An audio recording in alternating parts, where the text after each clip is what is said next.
Գյորջյան Կասկադ 60 ամիս փուլային վճարում բազմաթիվ առավելություններ։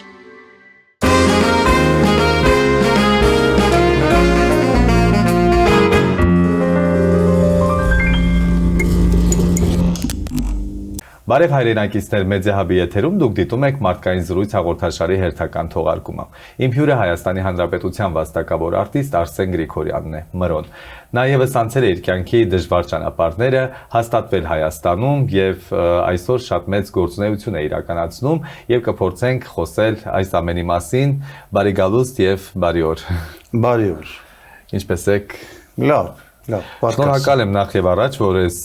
ժամանակ տրամադրեցիք, նաեւ հատկացրեցիք Մեդիահաբին։ Ուզում ենք խոսել ձեր ներկայիս գործունեության, անցած ճանապարհների, դժվարությունների մասին եւ առաջին հարցը, որ պետք է տամ եւ գիտեմ, որ շատ եք խոսել դրա մասին, հայրենադարձության մասին է։ Փաստորեն եկաք Հայաստան, հայրենիք, տեսաք, սիրահարվեցիք, մնացիք եւ ականատես եղաք նաեւ Հայաստանի 3-րդ հանրապետության ծնունդին։ Ինչպիսի որոշում էր դա։ Նախ շնորհակալ եմ հյուր կանչելու համար, իսկ ես կուզենայի շտկել, ուրեմն ես չեմ եկել սիրահարվել, ես սիրահարված էի, այսինքն հայրենիքի եւ հայրենաճանաչության եւ սիրելու տարբեր մոտեցումներ կան այսօր, որոնցից ես ընդունում եմ ոչ այն տարբերակը, որ ասում է պետք է ճանաչես, որ սիրես։ Ես սիրել եմ միշտ եւ սիրում եմ եւ դա ինձ բերեց ավելի ճանաչելու թե որպես մշակութային Հայաստան հայրենիք թե նաեւ ֆիզիկական հայրենիք դրա համար իմ գալը Հայաստան ես միշտ ասել եմ, որ սա վերադարձ է։ Սա ոչ թե եկել եմ, այլ ես վերադարձել եմ։ Ինչու։ Նորից ասեմ։ Որովհետև իմ կամքով ես չեմ ծնվել Սիրիայում։ Ցեղասպանության եւ հայրենազրկումի պատճառով իմ նախնիները, իմ պապը, որը մեր ամբողջ Կերտաստանից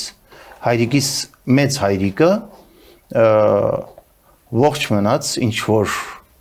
հրաշքով եւ հայրենազրկվեց եւ հասավ Ղամիշլի քաղաք, որտեղ հայրս ծնվեց, որտեղ ես եմ ծնվել։ Դե ապրել եք մի միջավայրում, մանկություն անցել է, որտեղ Հայաստանակենտրոն քաղաք է Ղամիշլի։ Այո։ Ընդհանրապես ես պիտի ասեմ մի բան, առաջին հանգրվանը, որը ասենք Սիրիան է, նաև Լիբանանը եւ հարակից երկրները առաջին հանգրվան, որտեղ հաստատվել է մեր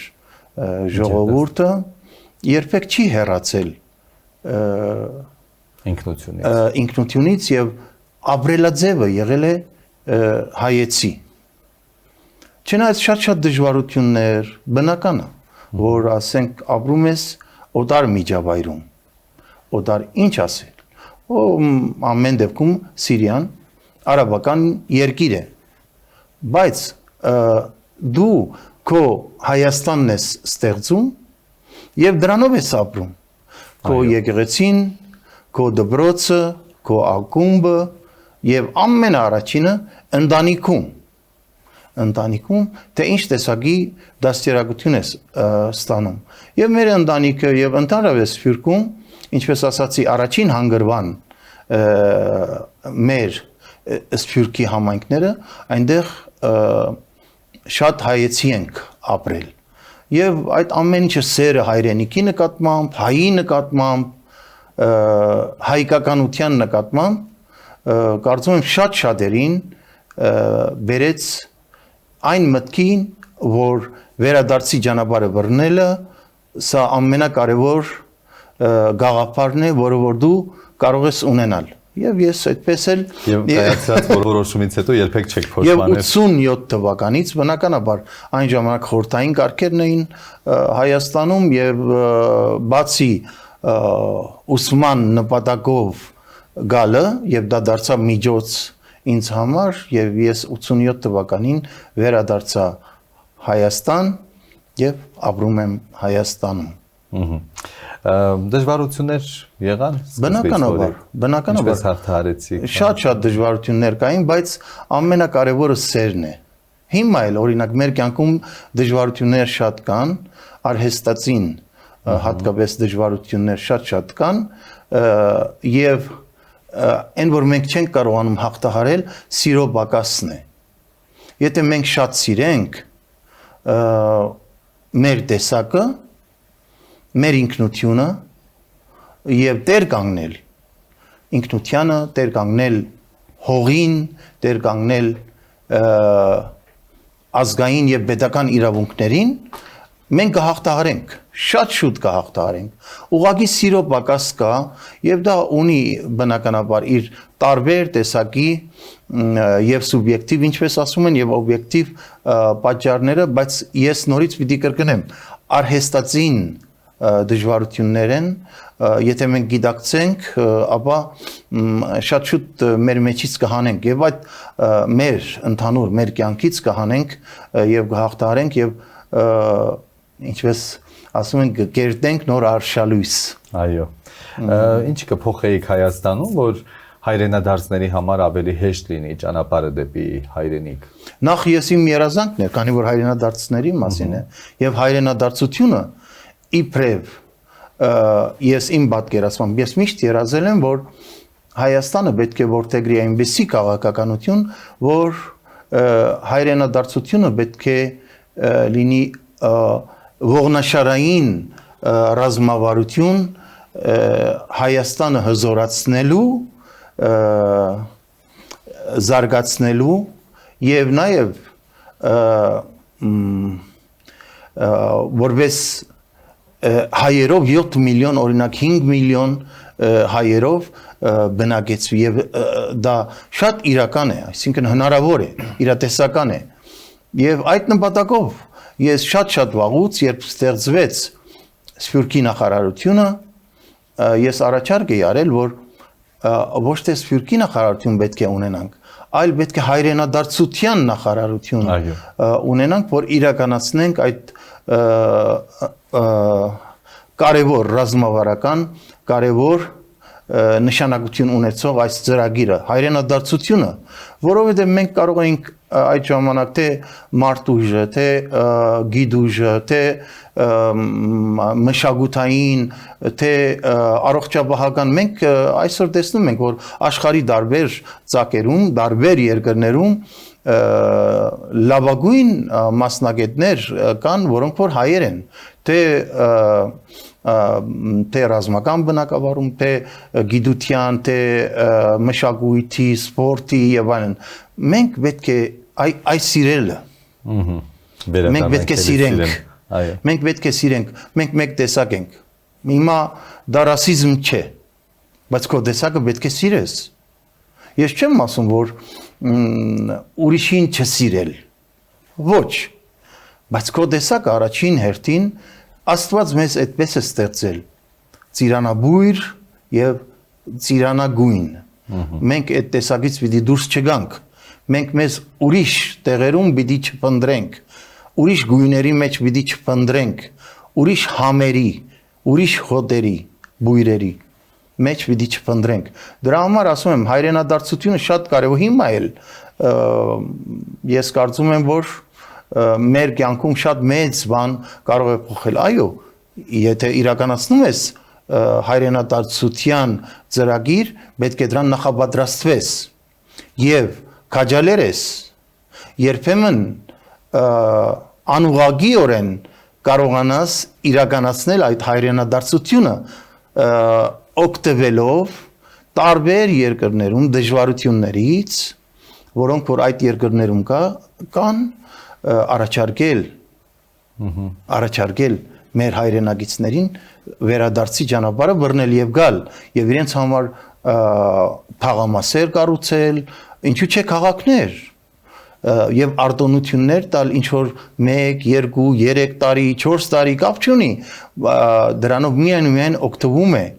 օգուտ է քաղում Հայաստանը եւ ընդհանրապես մենք որպես հայ ժողովուրդ։ Ես գիտեմ, որ սերտ կապած եք նաև Արցախի հետ, ինչպես եք ապրում այդ կորուստը։ Ես ապրում եմ այսինքն ոչ թե ապրում եմ, այլ առաջին օրվանից ընկալել եմ եւ այսօր էլ ընկալում եմ որպես ժամանակավոր կորուստ։ Ես հավատում եմ, որ մենք մեր ասած այդ ամեն ինչը սիրելը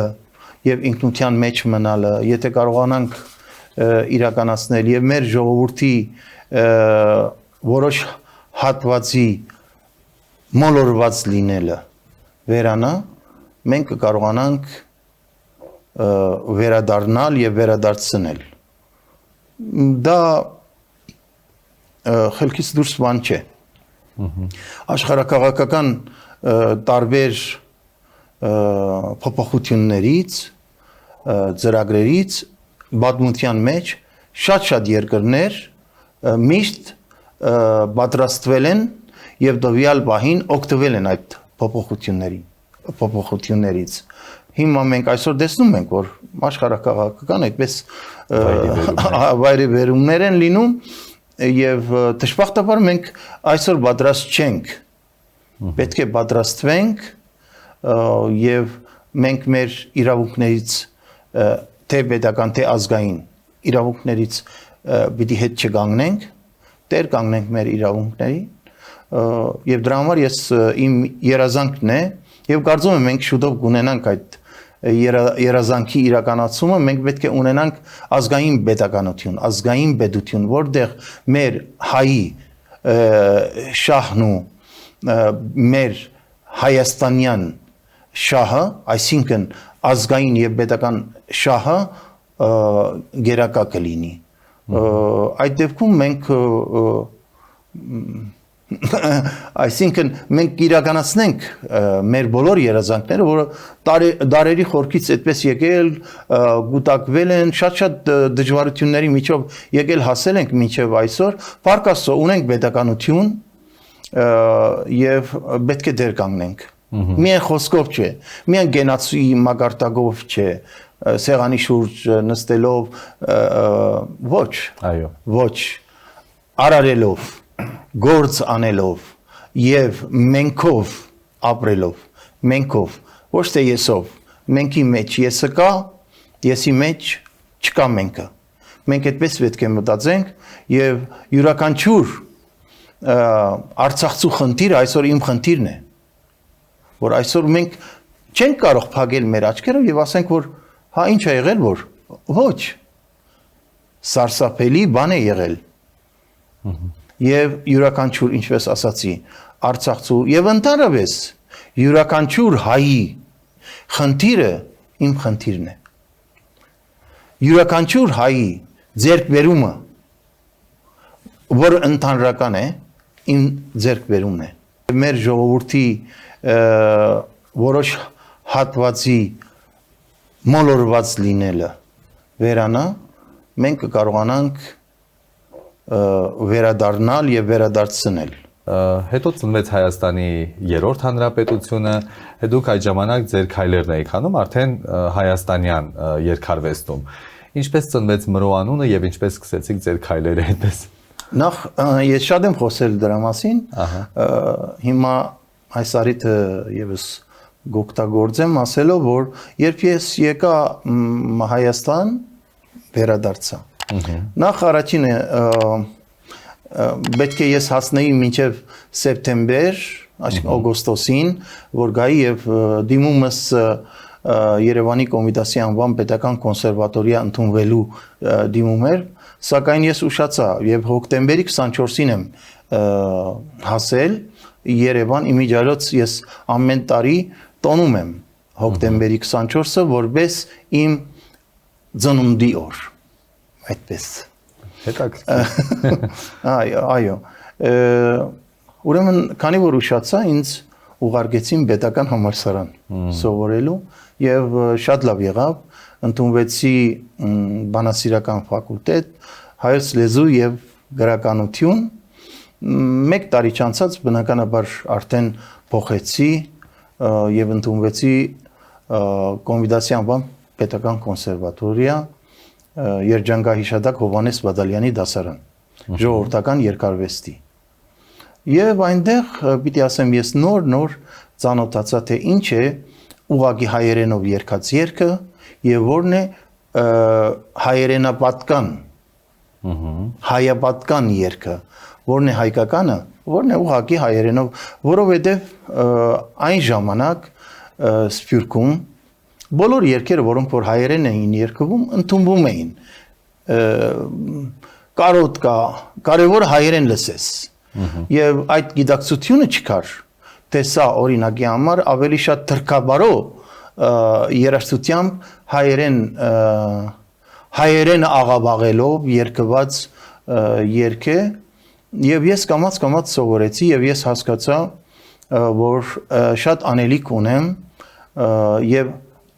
անհրաժեշտությունից ելնելով ես հասկացա որ պետք է շատ լավ իմանամ ինչ է նշանակում հայկական երգը եւ բնականաբար ժողովրդական երգի ընդրությունը հենց այդ անհրաժեշտությունն էր որովհետեւ անմիջապես կապ ունի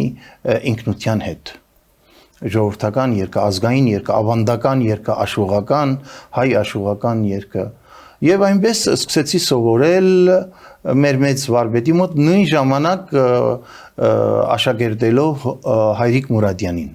89 թվականից հաջախել եմ ագունք ազգագրական համույթ եւ այնտեղ շատ բան սովորեցի դրա համար ինձ համար ուղղակի չգիտեմ շատ մեծ պատիվ է եւ պարտավորեցնող երևույթ է լինել մեծագույն վարպետների աշակերտը Ում եք շնորհակալ ձեր կյանքի կայացման ճանապարհին բոլորին իսկապես բոլորին ինչքան իմ կյանքում մարդկանց եմ հանդիպել, որոնք որ իրենց վերաբերմունքով փոքր մեծ կապ չունի, նշանակություն են ունեցել, շատ են։ Մեծ վարպետից ձեզ նվիրած ամենամեծ նվերը հիմա այստեղ։ Այո, սա իմ վարպետի Հովհաննես Բադալյանի թիթեռնիկ են ասում, պապիոն են ասում կամ բաբիչկա։ Այ սա ու կրում եմ այդպես մեծ սիրով, դրա համար որոշեցի այսօր գամ մեր մեծ վարպետի եւ շատ ճաշակով այո դարիների սա կյանք ունի եւ այդպես ժառանգաբար կարծում եմ պիտի ապրի Պարոն Գրիգորյան որ երգը եւ որ տարիները ձեզ համար դարձան շրջադարձային ձեր հայտնիության ձեր կյանքի կայացման ընթացքում այո քիչ առաջ բան հարցրեցիր չէ մրոյի հետ կապված 93-ին ավարտեցի կոնսերվատորիան հետո ընդունվեցի մագիստրատուրայի բաժին եւ ավարտեցի 96-ին սկսեցի ձայնագրել մրո ալբոմը Մինչ այդ 93-ից սկսած արդեն ես մտածում եի ինչպես անենք անհրաժեշտությունից ելնելով որովհետև ժամանակները փոխվում են ինչպես անենք որ երիտասարդների համար նոր սերնդի համար մեր ազգային ավանդական երգը այնպես հասու դարձնել որ ինքը ունենա ժամանակի շունչ համընթաց ժամանակի շունչ Եվ դա պետք է լիներ գործիքավորման միջոցով, բայց շատ կարևոր խնդիր կա, այսօր էլ անում են, շատ են անում, կան որ հաջող են անում, կան որ անհաջող են անում։ Սակայն շատ կարևոր սկզբունք կա, չվնասել երգի բուն էությանը, թե հնչերանգի առումով, թե ձայներանգի առումով եւ մնացած սկզբունքները երաժշտական եւ խոսքի առումով չաղավաղել թեմպի առումով արագության երբեմն արագացնում են որովհետև գիտեն որ այդպես լավ է բայց այդ ընթացքում հնչերանգն է կորում այդ սկզբունքները պետք է պահվեն եւ այդ սկզբունքներով ստեղծեցի մրո ալբոմը որը սկզբում այդպես չուներ անվանում ուղղակի հայկական ժողովրդական երգերի նոր մեկնաբանություն այդպես new age այդպես հա եւ հետո դիզայները այդ ժամանակ մեր Էդվարդը առաջարկեց երկացանկը տեսնելով առաջարկեց մրոն լինի հենց վերնագիրը ձայնասկավառակի, քանի որ կարճ է եւ բան է եւ հետո արդեն բրենդավորվեց 2 ռեյով եղավ եւ հետո այդպես մրո ալբոմ Հետո Արսեն Գրիգորյանները հետո Արսեն Գրիգորյանները այո շոու բիզնեսը պետք է ամեն մեկը ունենար իր այո հետո սկսեցին հետո դարձա բեմանուն այո հա երբեմն ասում էին մականունը բան եւ մականուն չունեմ ես բայց բեմանուն մրո եւ դա սիրով եմ ընդունում այդպես դարբերելու համար որովհետեւ եւ Արսեն Գրիգորյանները շատացան եւ երկիչները մեկ մյուսից լավ երկիչներ եւ դարբերելու համար երբեմն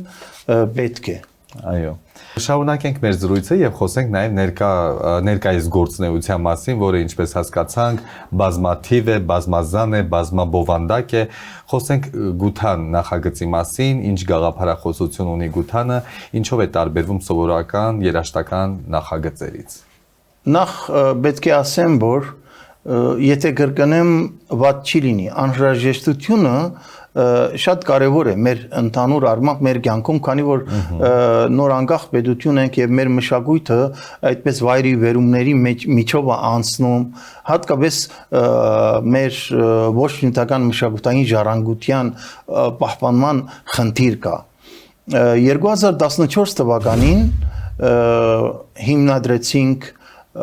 Գութան Հայաստանի ազգային ավանդական երգի պարի փառատոնը։ Մինչ այդ դեռ խորհրդային տարիներին կար եւ այսօր էլ գործում է մի փառատոն, ազգագրական փառատոն պոլիտեխնիկի, հա, շրջանակներում։ Եվ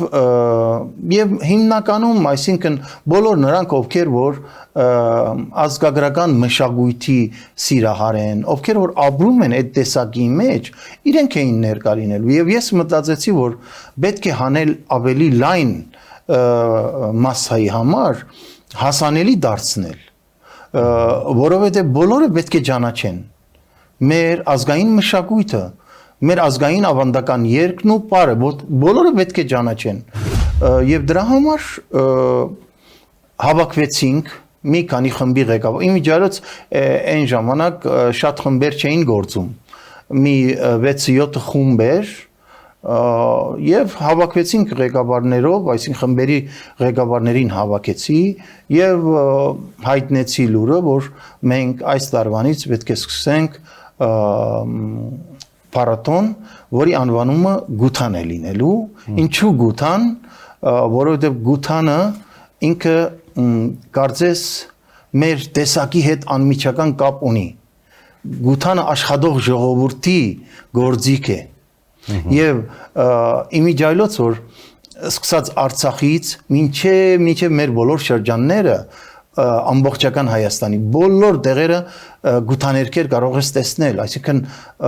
դա շատ կարևոր միացնող երևույթ է մեր մշակույթի մեջ գութաներքը։ Եվ այդպես 2014 թվականից սկսեցինք եւ նաև կարողացանք 2 տարի իրականացնել Գութանը Արցախում, Ստեփանագերդում եւ ոչ միայն Մարտակերտ, այսինքն յուրաքանչյուր խումբ գնում էր մի քաղաք կամ մի շրջան, մեկը Մարտակերտ, մյուսը Մարտունի, մյուսը Քարվաճար եւ այլն, այդպես հետո հաջորդ օրը, եթե հիշում ես, վերածնունդի հրապարակում բոլորս միասին այդպես բարային հրավառություններ։ Այո, բարային եւ երկային։ Այնպես որ մինչ այսօր բնականաբար ինքը ամենամյա փառատոն է եւ փառք Աստծո մենք արդեն հասել ենք այն աստիճանի, որ ամեն տարի Գութանին մասնակցում 20-ից ավելի խումբ։ Եվ նաեւ պիտի ասեմ լավ լուր, որ մենք ունենք խմբեր, որոնք որ գալիս են արդեն արտասահմանից, անցած տարի Ռուսաստանից Զարկ խումբը մասնակցեց, այս տարի սկսել են հայտերը, նաև Գերմանիայից Խոյակ խումբը գալու է եւ մասնակցի։ Միջազգային փառատոն չէ գուտանը ու չի լինելու միջազգային միայն մասնակցելու են հայկական խմբերը որովհետև նպատակ ունենք մեր հասարակության մեջ տարածել մեր ազգային երկն ու պարը եւ ոչ միայն մեր հասարակության համար այլ նաեւ զբոսաշրջիկները որ գալիս են պիտի տեսնեք թե ինչքան օդար երկրացի կա որոնք որ գալիս մասնակցում են գուտան փառատոնին մեր նպատակը ցույց տալ նաեւ զբոսաշրջիկներին թե որն է մեր իսկական ավանդական երկն ու բարը որոնք եկել են դարերի խորքից եւ մենք մեր նպաստն ենք ուզում ունենալ դեպի դարերի խորքը հասցնելու եւ ազգային ինքնության պահպանման առումով արարը ինչ է փոխանցում մեր հանրությանը զգացմունքային եւ գաղափարական առումով նաեւ ուզում եմ մեջբերել որ անհատը կարող է մի ամբողջ Սփյուռքի նախարարության գործանել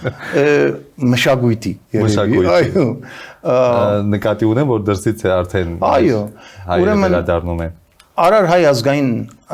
արվեստի պահպանման կենտրոնը հիմնադրվել է 2017 թվականին եւ այն ժամանակ սկսեցինք Բերտաբանից մի գյուղից եւ այսօր ունենք 23 կենտրոն որոնք տարածված են 9 մարզում Հայաստանի դեռ Վայոց ձորում չունենք Երևանում չունենք որտեղ հիմա նպատակ չունենք մեր խնդիրը մեր երեխաներին մարզաբնակ եւ հատկապես սահմանապահ սահմանամերձ գյուղերում հասնենք մեր երեխաներին եւ մեր ոչ նյութական մշակութային ժառանգությունը փոխանցենք մեր երեխաներին Ինչ է ներկայացնում իրենից ծրագիրը արարը մի գյուղում գտնում ենք օրինակի համար խաչքարագործ առաջարկում ենք իրեն որ մենք կենտրոն կբացենք եւ կբարձրացնենք նյութաձախսերը ամբողջը կհոգանք միայն քեզնից մնում է որ դու քո գործով զբաղվես եւ այդ կարևորագույն ժառանգությունը փոխանցես մեր մադաղ սերնդին Մյուս գյուղում գտնում ենք խեցեգործ, որը չի զբաղվում իր գործով, բայց իրեն համոզում ենք, որ արի քեզ էլի կբարձրացնենք այդպես ուրեմն գորգագործություն, կարպետագործություն, ասեղնագործություն, թաղիքագործություն, ազգային երկ, ազգային պար, այնպես որ հիմա մենք ունենք 14 ոլորտ ոչ նյութական մշակութային ժառանգության, որոնք փոխանցում ենք մեր երեխաներին։ Այս տարիների ընթացքում շուրջ 10,000 շահառու ենք ունեցել 17 թվականից մինչև 9 տարվա ընթացքում, բայց փաստացի հենց հիմա մենք ունենք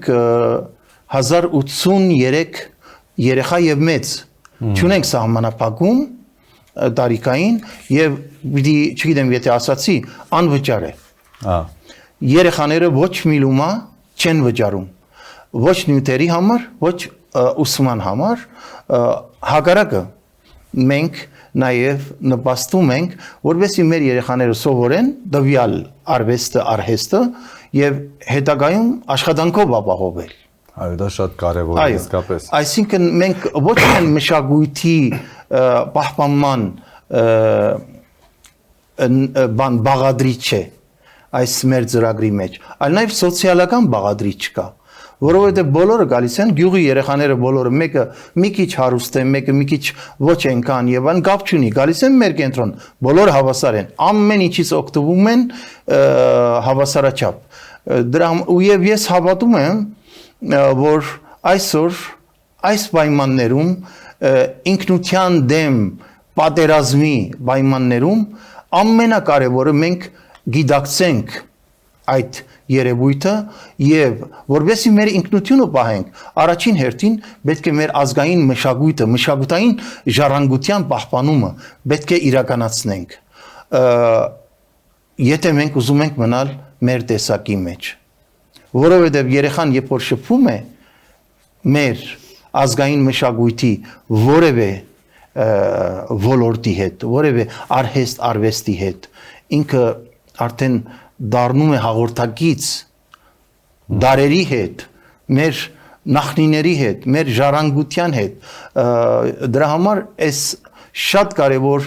ինձ համար կարևոր ծրագիր է երազանքներիցս մեկը, որը իրականացրել ենք Ոչ միայն ձեզ համար, այլ բոլորիս համար է իսկապես դա շատ կարևոր եւ պետք է շնորհակալություն հայտնեմ ձեզ բոլորիս անունից, ովքեր իսկապես ուզում են, որ ազգայինը մնա, ինքնությունը շատ ճիշտ նշեցիք, ինքնության դեմ պայքար է հիմա, պատերազմ է հիմա եւ պետք է հնարավորինս ամենքս մեր լուման ունենանք դա պահպանելու գործում, պարոն Գրիգորյան։ Շնորհակալ։ Ես եմ շնորհակալ եւ ես կուզենամ ասել, որ հողը կա։ Հող բահող պետք է ունենանք միշտ։ Միշտ դրա մասին պետք է մտածենք։ Հողը կա, ունենք, Փառք Աստծո։ Բայց հող բահող պետք է պատրաստենք։ Պետք է մենք մեր նպաստը ունենանք մեր երկրի, մեր պետության հավերժելու գործում։ Շնորհակալ եմ։ Սիրելի հետևորդները, այսքանով ավարտվեց մեր այսօրվա մարդկային զրույցը։ Իմ հյուրը Մրոն էր, Հայաստանի Հանրապետության վաստակավոր արտիստ Արսեն Գրիգորյանը։